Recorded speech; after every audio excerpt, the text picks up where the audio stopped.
Assalamualaikum warahmatullahi wabarakatuh. Ahlan wa sahlan fi khudurikum. Salam silaturahim di channel Panduan Ibadah AR.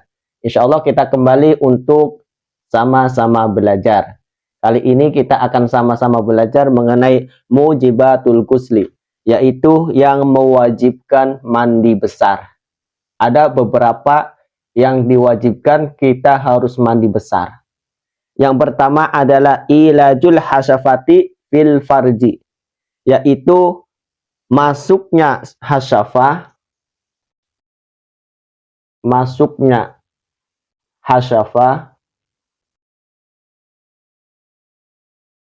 ke farji, ke dalam farji. Nah, hasyafah ini adalah mungkin bisa dikatakan sesuatu yang berharga yang dimiliki oleh laki-laki. Kalau farji sesuatu yang berharga yang dimiliki oleh perempuan, ya. Atau sering kita sebut mungkin ini astronotnya laki-laki, ya. Kalau farji adalah lubang buayanya perempuan. Nah, nanti kita dibahas. Yang kedua yang mewajibkan mandi adalah khorojul mani, yaitu keluarnya air mani. Keluarnya air mani.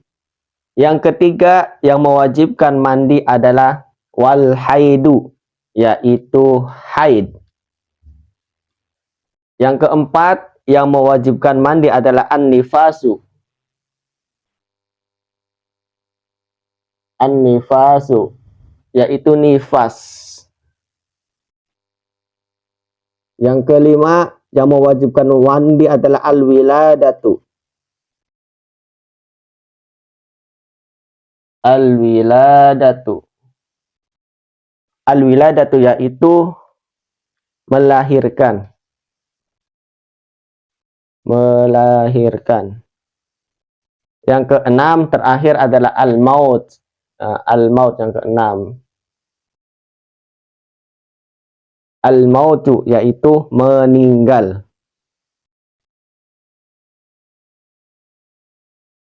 Nah, inilah keenam perkara yang harus kita ketika mendapatkan 6 perkara ini kita diwajibkan untuk mandi.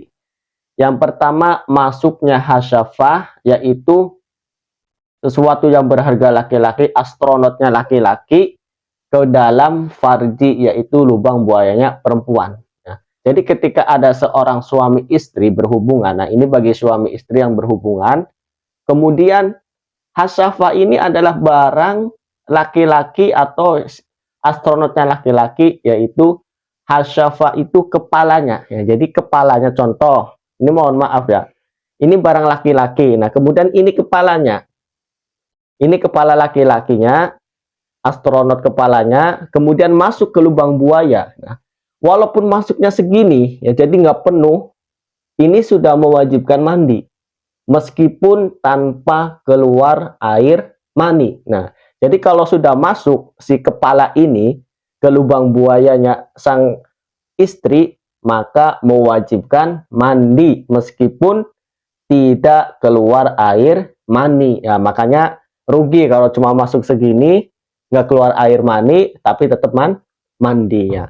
Ini yang pertama. Yang kedua adalah keluarnya air mani jelas. Baik setelah berhubungan, atau di saat kita mimpi, kemudian keluar air mani, dan hal-hal sebagainya. Nah, ini kita wajib mandi. Ketiga adalah haid. Nah, haid ini bagi perempuan, maka ketika seorang perempuan terkena haid, kemudian setelah haidnya bersih atau suci, maka dianjurkan atau diwajibkan untuk melaksanakan mandi wajib. Kemudian yang keempat adalah nifas. Nifas ini darah setelah melahirkan. Ya. Jadi ketika ada seorang yang melahirkan keluar darah, maka dia diwajibkan mandi. Nah, yang kelima adalah melahirkan.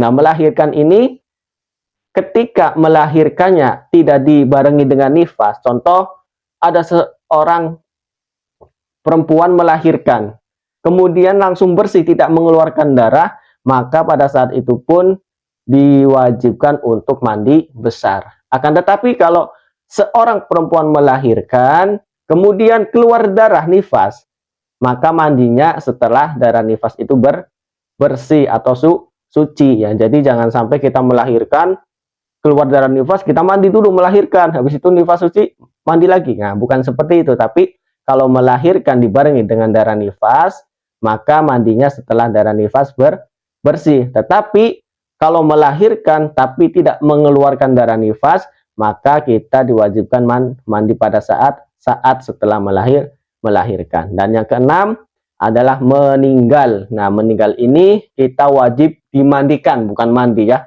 Kenapa? Karena kalau kita sudah meninggal, kita nggak bisa mandi sendiri. Tapi orang-orang ya yang mewajibkan untuk memandikannya. Nah, inilah 6 hal yang harus kita melakukan mandi wajibnya. Semoga yang sedikit, yang singkat ini bisa bermanfaat khususnya kepada al-fakir, umumnya kepada semuanya.